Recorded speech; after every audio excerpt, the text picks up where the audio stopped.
ঠিক আছে। আজকের এই বিশেষ সাংবাদিক সম্মেলনে উপস্থিত আছেন বিধানসভার বিরোধী দলনেতা শ্রী শুভেন্দু অধিকারী, উপস্থিত আছেন সরকারি কর্মচারী পরিষদের সভাপতি দেবাশিস শীল। আমি অনুরোধ করব শুভেন্দু অধিকারী মহাশয়কে সাংবাদিক সম্মেলন শুরু করার জন্য।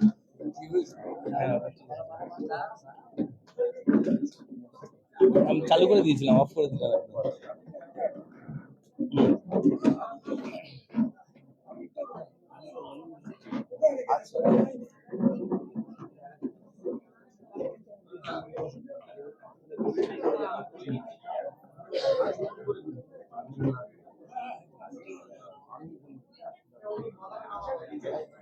অভিজিৎ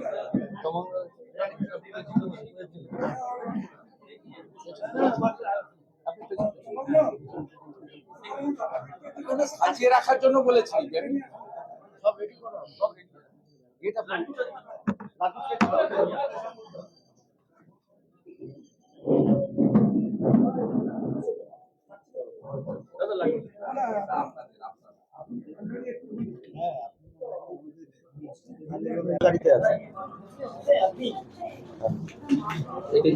গাড়ি পৌঁছে গেছে।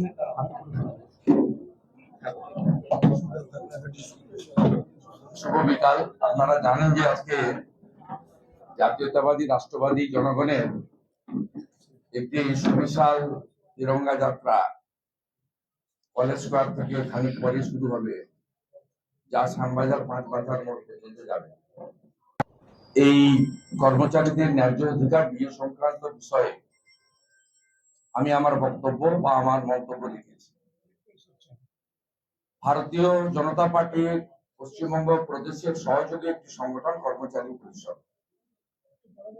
আর এই সংগঠনের ব্যাপ্তি সুবিশালও নয়, এটা আমরা স্বীকার করি। তার কারণ দমন পীড়ন নীতি ইত্যাদির কারণে আমাদের বহু কর্মচারীকে অন্যায়ভাবে কখনো সাগরদ্বীপে, কখনো আলিপুরদুয়ারে, কখনো কালিম্পংয়ে, কখনো পুরুলিয়ার একবারে ঝাড়খণ্ড প্রান্তের নানা, তাকে পশ্চিমবাংলার শুধু কর্মচারী পরিষদ নয়, সমগ্র কর্মচারী, শিক্ষক, শিক্ষাকর্মী, অধ্যাপক, অধ্যাপিকা, পঞ্চায়েত পুরসভার কর্মী, পেনশনার্স, লক্ষ লক্ষ যারা এই লড়াইতে জিতলেন, তাদেরকে কৃতজ্ঞতা অভিনন্দন জানাই। কনফেডারেশনের মামলা বৃহত্তর যে প্ল্যাটফর্ম দিয়ে আন্দোলনে বা অন্যান্য অনেকগুলো দাবি নিয়ে করছে সংগ্রামী যৌথ মঞ্চ, সেখান থেকে রাজনৈতিক স্বার্থে অনেকে বেরিয়ে গেলেও আন্দোলনের প্রথমে থাকার পরেও বা মমতা ব্যানার্জির চাপে ভয়ে কর্মচারী পরিষদ লড়াই সংগ্রামে, এটা আমাদের পার্টি বা আমাদের সকলের স্ট্যান্ড তাই যে এটা ন্যায্য। মমতা বন্দ্যোপাধ্যায় বঞ্চিত হয়েছে। স্বাভাবিকভাবে এই লড়াই কলকাতাতে জয়যুক্ত হওয়ার পরে সুপ্রিম কোর্টে মূল্য থাকলে অন্তত 10টি বড় হসপিটাল তৈরি করা যেত, 100টি হসপিটালে এমআরআই মেশিন বসিয়ে দেওয়া যেত, 500 হসপিটালে সিটি স্ক্যান বসিয়ে দেওয়া যেত।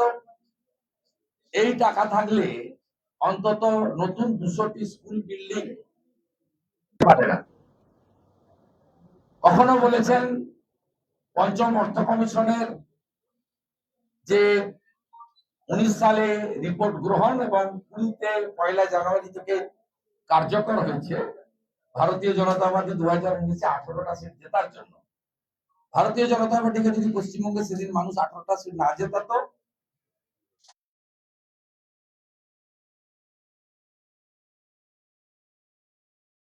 সরকার মহোদয় রিপোর্ট রেডি আছে, অর্থ থেকে বলা হয়েছে জমা দিতে না, কারণ অর্থে টাকা নেই।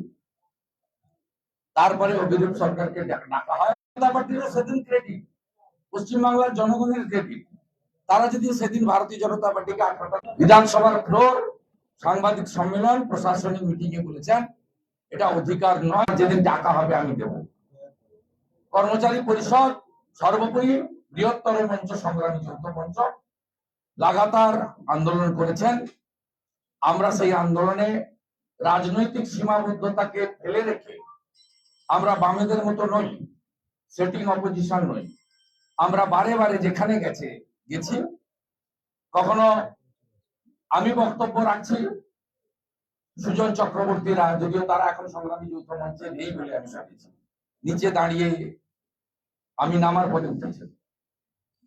কখনো হাজারা মোড়ে দেখেছি কংগ্রেসের কোন নেতা বক্তৃতা করছেন সংগ্রামী যৌথ মঞ্চে, আমরা অপেক্ষা করেছি কংগ্রেসের সেই নেতা বক্তব্য থেকে নেমে যাওয়ার পরে আমরা উঠে সাপোর্ট দিয়েছি। কিন্তু আমরা আমাদের যে রাজনৈতিক লড়াই অল ইন্ডিয়া পরিপ্রেক্ষিতে বা অন্য রাজ্যে, তার সঙ্গে কর্মচারীদের এই আন্দোলনে আমরা যে দাবির সঙ্গে কখনোই রাজনৈতিক সংকীর্ণতা বা সীমাবদ্ধতা দেখায়নি।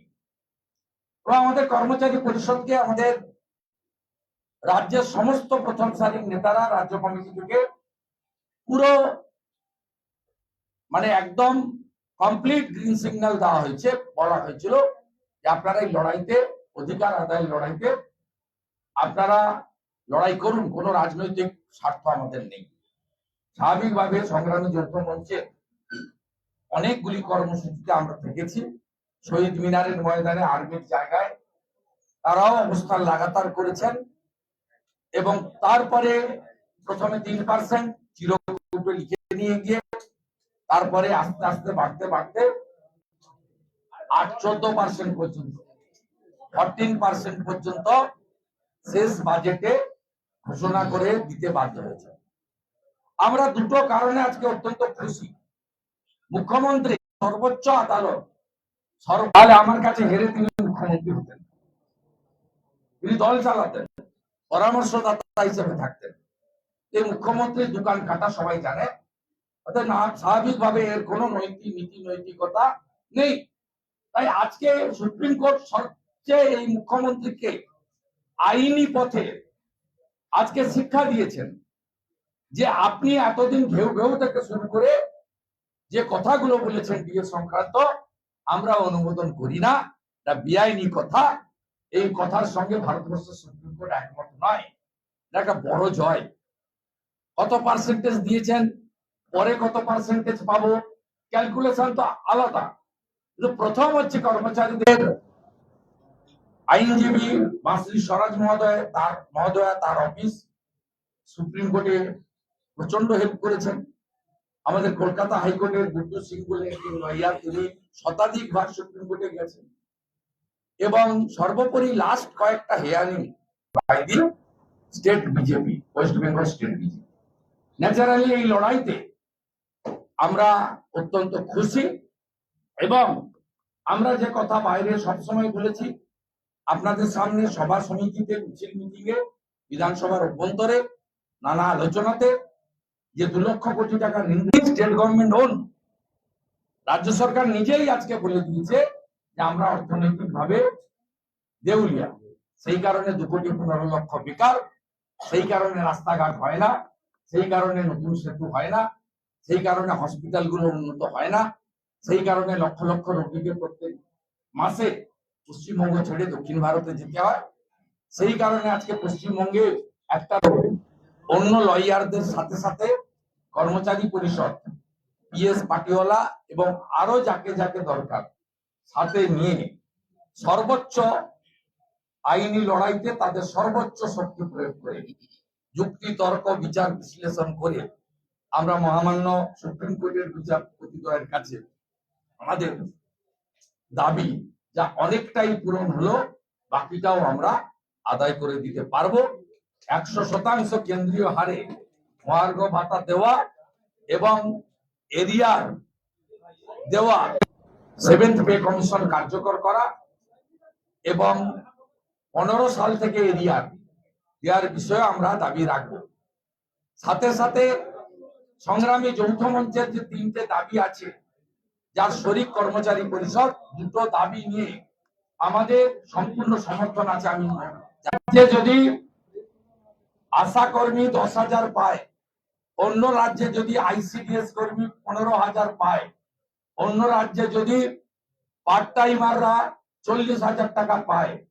অন্য রাজ্যে যদি কন্ট্রাকচুয়ালদেরকে রেগুলারাইজ করা হয় উড়িষ্যাতে, আসামে, তাহলে এই রাজ্যে কেন